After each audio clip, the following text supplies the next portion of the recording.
जय दोस्तों, वंदे मातरम। मोदी जी ने कोरोना के टाइम पर कहा था आपदा को अवसर में बदलिए। लगता है इस पूरे स्टेटमेंट को राज कुंद्रा जी ने कुछ ज्यादा ही सीरियसली ले लिया। पहले तो उनके ऊपर एक आपदा आई थी जब वो फिल्म बनाने के चक्कर में पकड़े गए थे, लेकिन अब उन्होंने उसी आपदा को अवसर में बदल दिया है। दूसरों की फिल्म बनाते बनाते अब उन्होंने खुद के ऊपर पिक्चर बना डाली। और देखिए, मैं अगर आपको सीधे तौर पर कहूं ना, तो ट्रेलर देखकर मुझे तो अच्छा लगा। मतलब बंदे ने किस खूबसूरती के साथ में एक पूरे के पूरे सिनेरियो को एक डार्क कॉमेडी में बदल दिया, जिसको कि देखकर आपको बेचारे पर तरस भी आएगा, हंसी भी आएगी और सबकॉन्शियसली आप सामने वाले की इमेज को साफ भी कर चुके होंगे। जी हाँ, कहीं ना कहीं इमेज को साफ करने का ही तो काम है।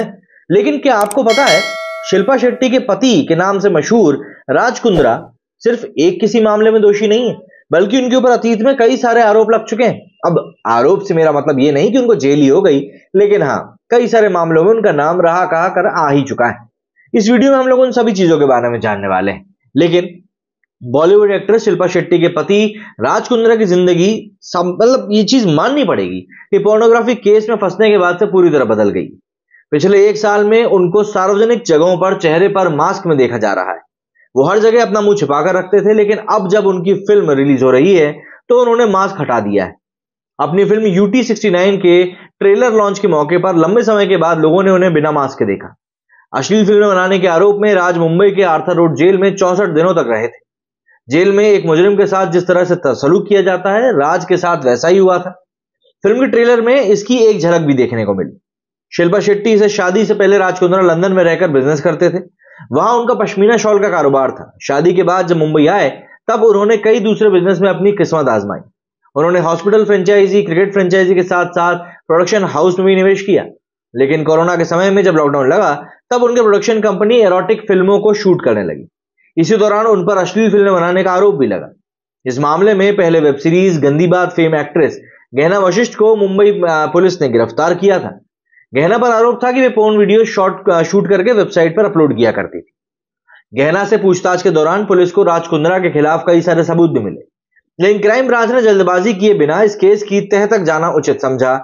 करीब 5 महीने की लंबी पड़ताल के बाद पिछले साल जुलाई में राज को पूछताछ के लिए बुलाया गया था।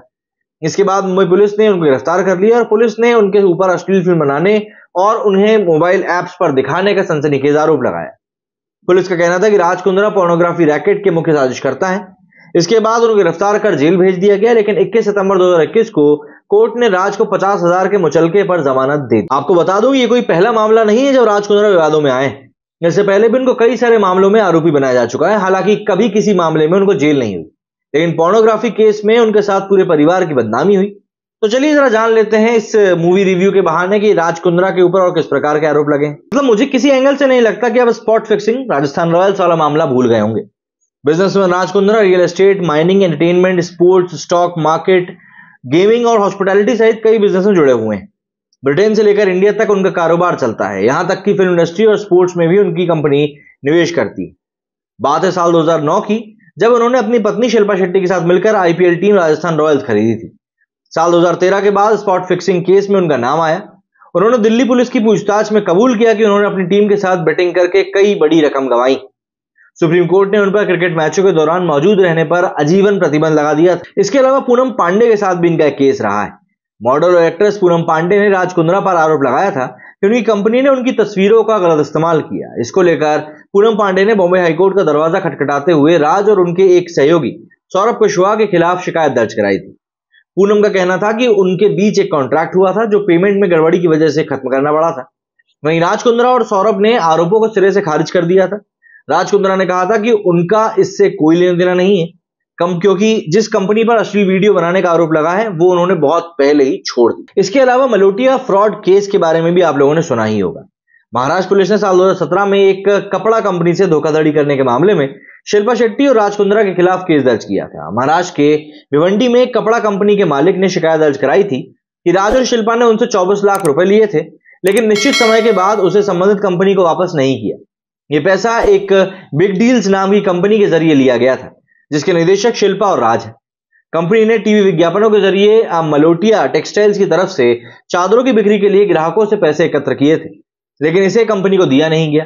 इस केस में राज कुंद्रा पर जुर्माना भी लगा था। मतलब कि कहीं ना कहीं आरोप तो साबित हुआ ही था। इसके अलावा भाई साहब सिर्फ यही नहीं रुके, क्रिप्टो करेंसी मतलब कि बिटकॉइन के मामले में भी इनका नाम आ चुका है। बिटकॉइन एक वर्चुअल करेंसी होती, इसकी शुरुआत साल 2009 में हुई थी, जो कि धीरे धीरे इतनी लोकप्रिय हो गई कि इसकी अब एक बिटकॉइन की कीमत लाखों रुपए के बराबर हो चुकी है। राज कुंद्रा का नाम इसी बिटकॉइन से भी जुड़ा है। साल 2018 में पुणे पुलिस की क्राइम ब्रांच और ईडी की जांच में सामने आया था कि राज कुंद्रा समेत कई बॉलीवुड स्टार्स बिटकॉइन से जुड़ी कई ऐसी स्कीम को प्रमोट कर रहे हैं जिसके जरिए 8000 लोगों को धोखाधड़ी का शिकार बनाया गया। इस स्कैम की कीमत करीब 2000 करोड़ रुपए तक आंकी गई थी। इस मामले में केस के मुख्य आरोपी अमित भारद्वाज सहित 8 लोगों को गिरफ्तार भी किया गया था। तो रही बात यह कि पोर्नोग्राफी मामले में तो राज कुंद्रा ने एक मूवी बना दी, लेकिन क्या बाकी इन सब मामलों के ऊपर भी मूवी बनाएंगे? मुझे खैर इस बात का डाउट है। आपका इस बारे में क्या कहना है कमेंट करके जरूर बताइएगा। मेरे सुनिए फिलहाल इतना ही। जय हिंद, जय भारत।